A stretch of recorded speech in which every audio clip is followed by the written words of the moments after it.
Katty, so it's getting close, huh? I know. I'm good. I am excited, but part of me would quite like to go to sleep and wake up when it's all over. Right, except... Because the next few days are going to be crazy. Well, except the only question is, when will it all be over? I may have to go to sleep for a long time, right? Exactly. Hello, I'm Katty Kay in Washington. And I'm Carlos Watson in California. And welcome to episode 6 of When Katty Met Carlos, our new podcast from the BBC World Service and OZY Media.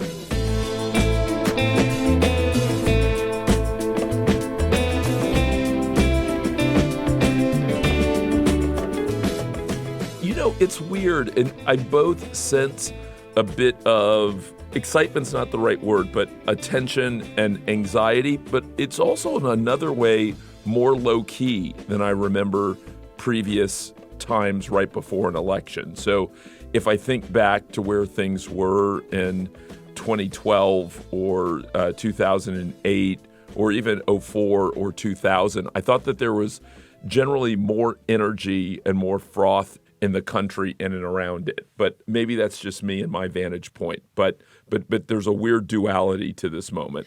That's so strange that you say that, because I was just thinking exactly the opposite. I was thinking that this time feels kind of more fraught and more sort of, do or die on both sides of the ledger. And maybe it's because people aren't sure what's going to happen afterwards. And there are people who are worried about the election dragging on for a long time, or the prospect of violence in the country afterwards, and all of those things are playing into it. Look, I love elections, and I'm excited because I'll be up all night, hosting our election coverage on television. But part of me also feels I'm a bit of a wimp, and doing kind of 24-hour coverage in a row. Always, I feel it's a bit like gearing up for a marathon. Not that I've ever run a marathon, but I always feel like, oh my gosh, do I have the stamina to keep going? And if we have to keep going for, days and days afterwards as well, then anyway, I will eat lots of bananas. Well, I think you are right that it is fraught. And yet at the same time, maybe what I'm saying, and maybe part of it is just COVID and people being more remote, and maybe we have some rallies, but not as many as I remember in other times. And we don't have as much phone banking, and there's not as much of people knocking on people's doors as I remember from past campaigns. So maybe both are true. Not to reach for a false compromise, all of that. But yeah. And it's been for me as a reporter, it has been a frustrating campaign because I haven't been able to get out there in the way I would like to around the country as much. I mean, I could go, and some reporters are doing it, but the truth is you come home and you think, oh my goodness, have I brought COVID back to my household? And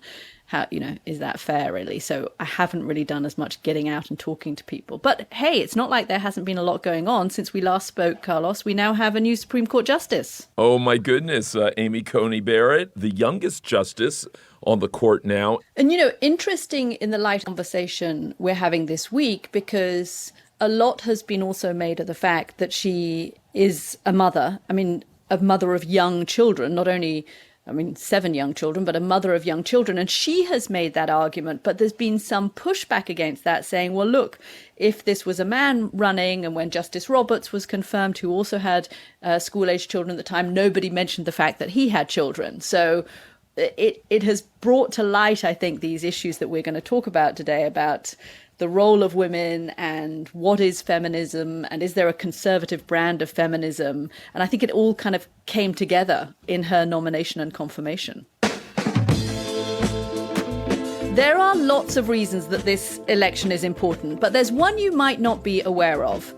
2020 marks the centenary of the ratification of the 19th Amendment. It is 100 years since women in America won the right to vote. And in presidential elections as far back as 1984, women have exercised that right in higher rates than men. Which really means that women in America decide elections. But there are many different issues that drive women to the polls, as we can hear from these two very enthusiastic voters.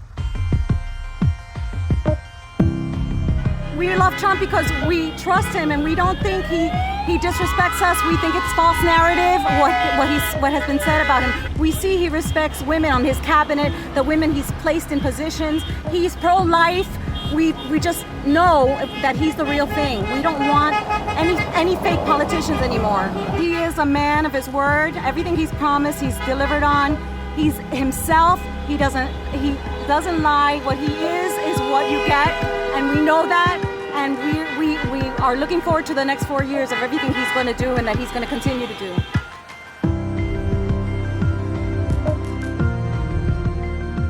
I'm supporting Joe Biden. He is respectful to women. He is going to allow us to have initiatives that we really haven't had. He's going to appoint, if he can possibly, somebody to the Supreme Court who's going to support women's issues. It was my mother in 1974 that, because of Ruth Bader Ginsburg, was able to get her own credit card. And without her, my mother, who was 85 years old, would not have been able to. And this will be the last time my mother gets to vote. And we need vice president or a president who's a woman, because my mother's been waiting for a long time. And so is her children. So as you could hear there, and that was just two women don't always speak with one voice. When I'm not covering American politics, I actually write books on women in the world of business. And in the 10 years that I have been studying women, it's become very clear to me that there are lots of different issues and lots of different viewpoints that women hold. So does it make sense for politicians to court women voters as if they're one single voting bloc? Probably not. And how should we think about the issues that make up what you could call a women's agenda? We're going to explore those questions with this week's guests. They're both deeply concerned about the issues that affect women today, but they have very different perspectives. Carrie Lukas is the president of the Independent Women's Forum. It's a conservative-leaning organization that focuses on economic policy issues which affect women. And Christian Nunes is the new president of the National Organization for Women, the feminist group that was founded back in the 1960s.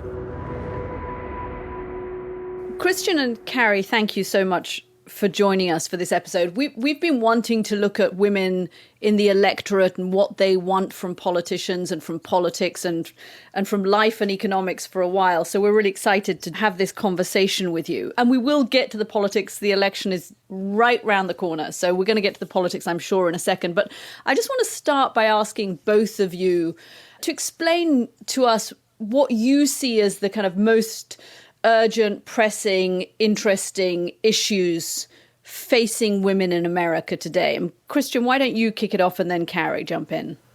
I think the most pressing issues facing women today definitely is making sure that we prioritize gender equality and understand these systems such as how racism, sexism, homophobia, and economic injustice are all interconnected and how they work to disempower people, especially women. And right now, as we move toward this presidential election, I think it's really important that we understand the impact of our Senate has on improving the rights of women during this election. This is Carrie. Yeah, I think when we look at the most important issues facing Americans right now, and American women, I think like American men, are most concerned about how we are going to climb out of the economic crisis that has been a part of this global pandemic. We had an economy that was giving women really unprecedented access to economic opportunity before the COVID pandemic struck. Women had the lowest unemployment rate in decades. We had rising wages. Women were starting businesses at a record number. And obviously all of that has been jeopardized by the pandemic and the closures that have taken place around the country. So I think the most important issues for American women are getting the economy back in track, getting the education system back to serving their kids and the next generation, and making sure that we can have a safe, secure communities again and kind of restore life to what it used to be. I believe all issues are women's issues, and that women approach issues much like men, and that it's the economy, national security, safety, healthcare, and education that are really always top the list for women. Christian, as the president of now the National Organization of Women, I'm assuming that you take a more progressive left of center stance when it comes to your politics, in contrast to where I think Carrie may be right now. Christian, how do you look at President Trump's success, particularly with white women in 2016, where he bested Hillary Clinton, the first female presidential nominee of a major party? Do you look at that and are you still surprised by that? Was that what you expected? And what, if anything, different do you think the last 4 years have brought? Has the president strengthened support there, or do you think we will see something different in the coming weeks? Well, I would say first, we're nonpartisan. I definitely want to point that out. But we definitely are more progressive. And what's really important is I think that we were surprised, as many people were, by Trump probably winning the election. But I think it's important because from his platform to where he currently has shown us is that he has not really presented or really made a feminist agenda. And we are a feminist organization, so we are looking for a feminist agenda. These last 4 years, we've definitely seen that the Trump administration has not necessarily done an effective job in making sure that women are protected. There has been reproductive issues where we have seen multiple abortion bans, multiple restrictions on coverage of reproductive care, access to care, Affordable Care Act being repealed and pushed, Medicaid expansions repealed and pushed, that really provide coverage for women in lots of different places. So I think that his record has shown that gender equality, women's rights, is not his priority. And so we don't believe that Trump has shown any type of feminist agenda that supports women at all. Well, especially for women of color or marginalized groups of women, or women, any women at all. So we don't feel like he has the best interest for women at heart. Carrie, when you hear Christian talking about how President Trump has not protected women, and I know that there are a lot of conservative women who have been very happy with the Trump presidency and who will vote for him, having voted for him in 2016, and will vote for him again. Does it sometimes feel to you as if women writ large get dumped into a sort of progressive basket and that there's not much room for, at least in public perception, for a disparity of viewpoints within that group? Yeah, certainly. I appreciated that you started off the conversation with mentioning kind of the surprising level of support that the president did get in 2016, because certainly that is not how it's depicted in the media very often. And moreover, I think that one of the things that certainly I've found frustrating as a woman who believes in limited government, lower taxes, less regulation, and really the idea that women and men shouldn't be kind of placed into two separate buckets, and that what is good for people in terms of allowing them to have greater freedom and economic opportunity is being almost like painted as anti-woman. It becomes very frustrating. And when I look at the record, especially the economic record, I think that very few women, and this is shown consistently in polls, are looking at the world in terms of this idea of almost, gender grievance. Women are not happy when men are out of work. When you see a closing of the wage gap or a narrowing of the difference in earnings between women and men, as you saw at different times during the President Obama's administration, a lot of women are saying, that's because my husband's out of work. That's not good news for anybody. And if you look at what happened early in the Trump administration, after the tax cuts were put in place and there started to be a rolling back of some of the red tape, you had a tremendous spike in both women's employment opportunities and in the rate at which women were starting businesses. Between 2017 and 2018, women started almost 2,000 new businesses each day. This was an incredible increase from when President Obama was in office. Sometimes there's a picture painted as though it is just the rich who are getting richer over the last 4 years, but in fact it was average wages that were finally, at long last, having been stagnating for 2 decades, you started having actual average wages were climbing. But in addition, this president was very proactive. Paid leave was included in the president's budget. He was very focused on childcare. These are things that supposedly the feminist movement cared a lot about, but really ignored and refused to work with the White House. So I think that it's a little frustrating and selective when we talk about what constitutes a, quote, feminist success. Well, Carrie, I'm glad you brought up equal pay and the success of women in working, because it's a great point you brought up, but I also would like to point out equal pay and the gender wage gap. And I would like to talk about what really is occurring, because I think that we fail to really pay attention to the gender wage gap that's happening and how the disparities that happen within the gender wage gap. And although lots of women, and I will agree with you, the saying that many women are entrepreneurs and many women have started businesses. I agree with you on that point. And that's a very great point, because we do know that women are very successful at going out there and making something out of nothing, right? But what we see as, because of the gender wage gap, it puts even greater burden on hardworking women and their families who are already struggling to make ends meet between monthly bills and healthcare and childcare and the economic system that leaves them behind because of the gender wage gap. We know that women earn less than like 77 cents on the dollar to the average male.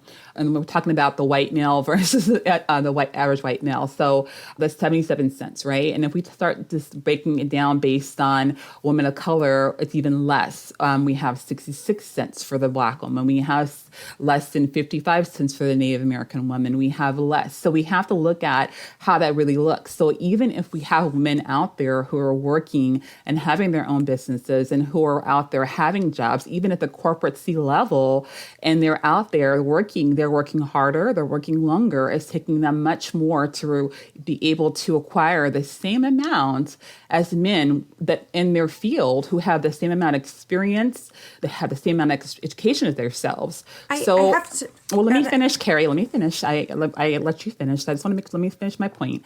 So there is a huge gender wage gap that is occurring, so it makes it a little bit harder. So what we need in place are things like Paycheck Fairness Act, and that was passed by the House of Representatives in March 2019, and that aims to amend the Fair Labor Standards Act of 1938 to provide more effective remedies to victims of discrimination in payment of wages based on their sex for the purposes that they're not discriminated against. So there is more fair wages. So there is the ability for everybody to earn fairly. And there aren't discriminations and there aren't retaliations that are occurring, and their employers can't discriminate against them because they are women. So there are these little things that are going on out there. And this is what the feminist agenda is about, to make sure, because women are just as qualified, are just as intelligent, just as advanced, so they can earn the same thing as their male counterparts without having to go into place and be discriminated against just because they are women. That's what we're fighting for. Carrie, did you want to jump in? Yes, very much so, because I think the statistics that Christian just cited are so incredibly dishonest and misleading that to compare the average wage to a Black woman and a white man, or a Hispanic woman and a white man, and to say that that is a proxy for this discrimination in the workplace is really just, again, incredibly misleading. Why, Carrie? Why? For these reasons. First, because study after study has shown that that is a statistic that merely shows the average wages of someone from that demographic versus the average wages of someone who is considered a full-time worker in a different demographic. When you control even just for, that does not control for industry, education, or even the number of hours worked. There's the Department of Labor's time use study shows that the average woman who is considered a full-time worker compared to the average man who is considered a full-time worker works in the office or for pay almost an hour less per day. So that alone explains a tremendous portion of the wage gap, and I think it's so frustrating to me.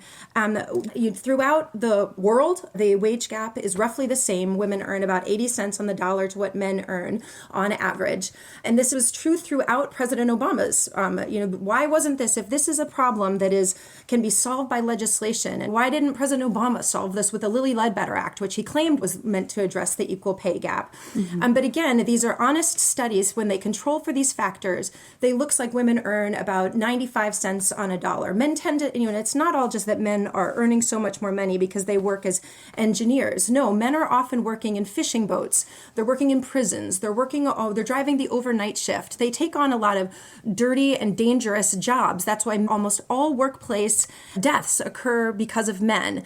And I find it very frustrating, this idea that women lack all power and it's just the world, the system of the world that is going to discriminate against them, I think is insulting to women as if we don't have power right now, because actually women make a tremendous amount of the hiring and pay decisions for companies. Women are almost half of all professionals today. So if there's discrimination in the workplace, women are doing a lot of that discrimination. But it also discourages, my daughters, I have 3 daughters, and from them taking a hard look at how the choices they make in terms of what they go on to study. Women are often encouraged in college to study things like women's studies. And that is not a recipe for making a lot of money after school.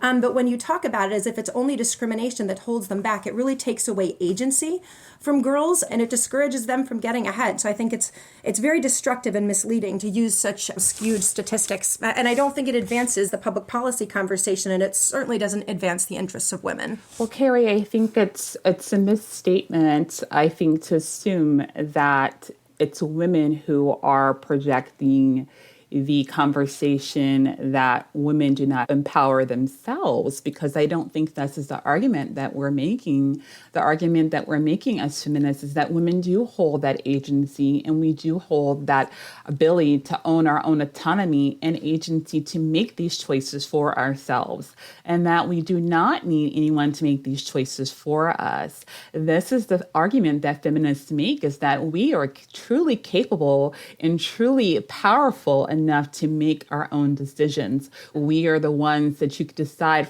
what choices I make for my mind, for my body, or for myself. So this is what we're saying. So in some ways we're agreeing, actually, Carrie, because we're saying that women are very powerful. We don't need anyone to make these decisions for us. But and you're absolutely right, is that a woman should be able to say that I have the right to decide what choices I make for myself. Carrie, I think you're doing what a lot of mothers and parents are doing during this time, and juggling children and working from home as well. I think it's your child. If you need to jump off, tell us. I don't think it isn't my children. Is it Christian? Is that is it you, Christian? Are you hearing? I can hear my baby. Oh, I'm sorry. I don't think it's no worries. I'm just so proud it's not me. You know what? This microphone picks up. This really is what good we mothers are then, dealing with at this time. He's not even in this room. He's in another room. It might be because I'm recording. So long on the as you're phone. Okay and don't need to jump off. You are. He's fine. You're doing the multitasking that all of us with parents are doing. I have a 17-month-old. But he's fine. He's in another room with the nanny's energy. There is nothing like a working mother to be efficient and get things done.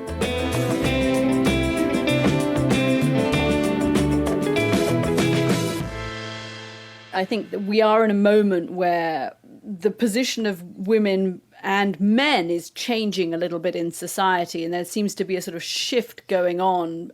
And I'm interested in how that plays out in our politics and in our society and in relationships more generally. And I came across this research that I thought was so interesting, which is that in couples where women earn more than men in America, and it's about 25% of couples in America now, and in those couples, they lie about it on the US Census form. So when they're reporting their income, if the wife is earning more than the husband, both the wife and the husband will lie to the US Census taker in order to make it look like the husband is still the main breadwinner.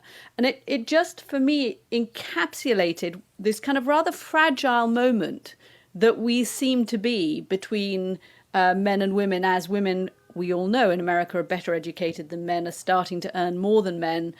And I'm wondering how much kind of turmoil that is producing in relationships and in society generally. And I just thought the fact that they won't even tell the truth to the census taker, and it's anonymous, this data that they are giving, spoke volumes to me. I think that it's interesting. It does show there are gender roles, and we're at a very different moment in terms of thinking about how we value people of both sexes. Because I think there's a temptation to say, oh, it's because of kind of the, misogyny against women, that women are almost like ashamed of being breadwinners, and it's because women lack power. But in some ways, I think that this kind of makes me feel bad for men, and the kind of the role that they have been for so long, the primary value that men have been assigned in society is as earners, that they are supposed to be kind of the breadwinners, and that's almost how you measure a man. And I think we do need to make sure that as we, obviously encourage both boys and girls, regardless of your sex or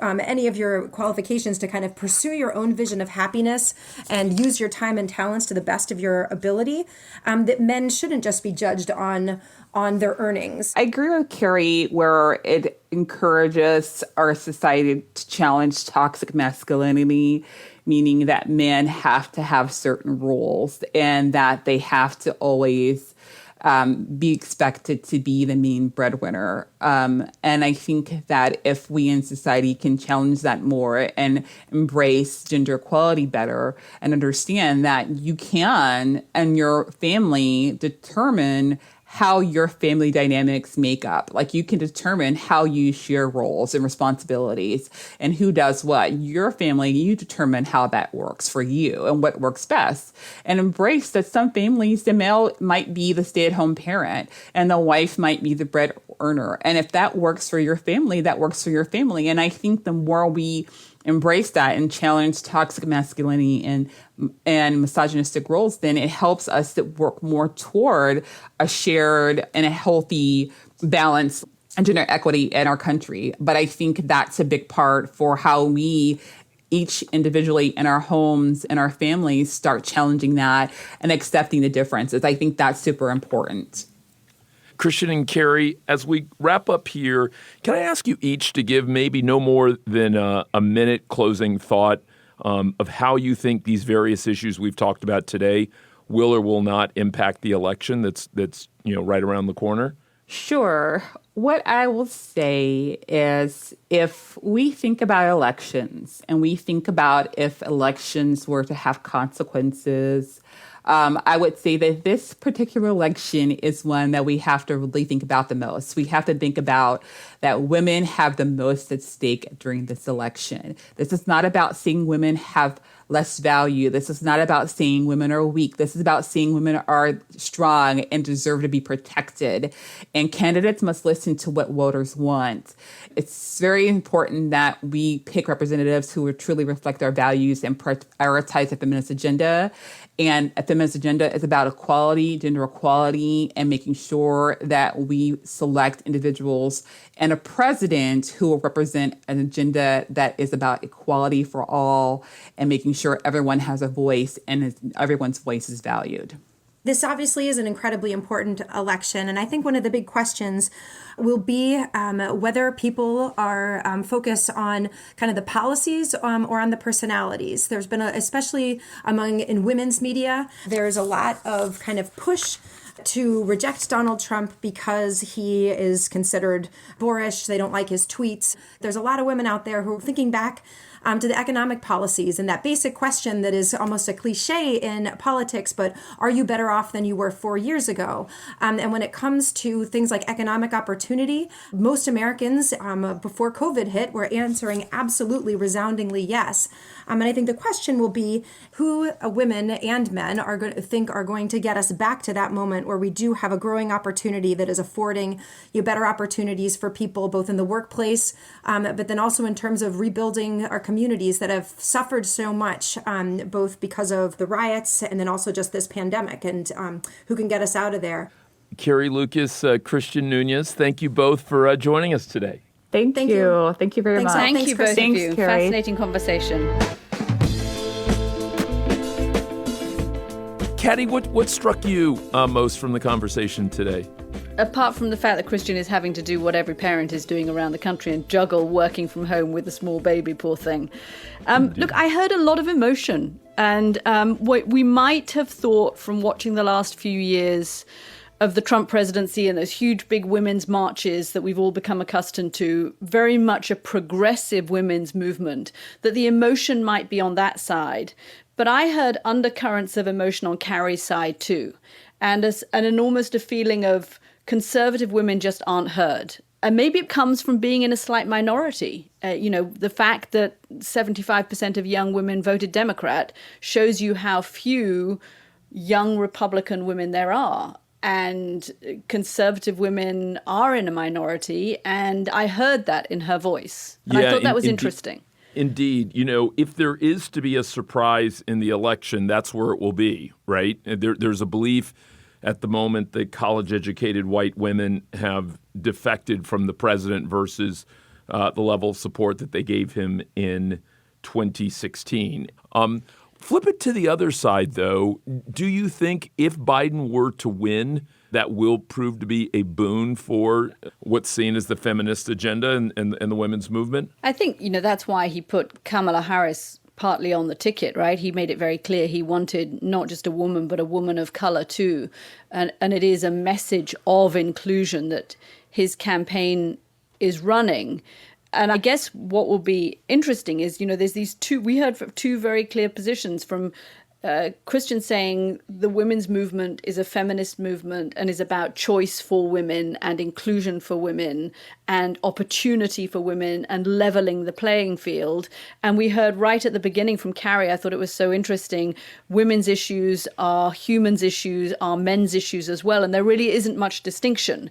And actually, women are just as interested in deregulation and low taxes and economic issues as they are in feminist issues. And I think this election will give us a good sense of where women writ large in America are on that fault line. Which of those two positions resonates? And then what does Joe Biden, if he wins this election next week, what does he do with the energy from women that they have given him at the polls? And guess what, Carlos? Next time you and I speak, it will be after the election. Oh, my goodness. Well, Katty... that is quite a thought. It is quite a thought, although we may not know the outcome. So you and I have much more to talk about, and I'm looking forward to it. Me too. And let's hope we get some sleep between now and then.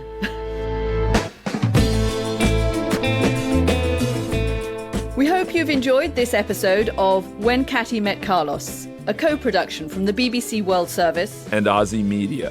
Please join us again next week when hopefully we'll know who's been elected as the next president of the United States.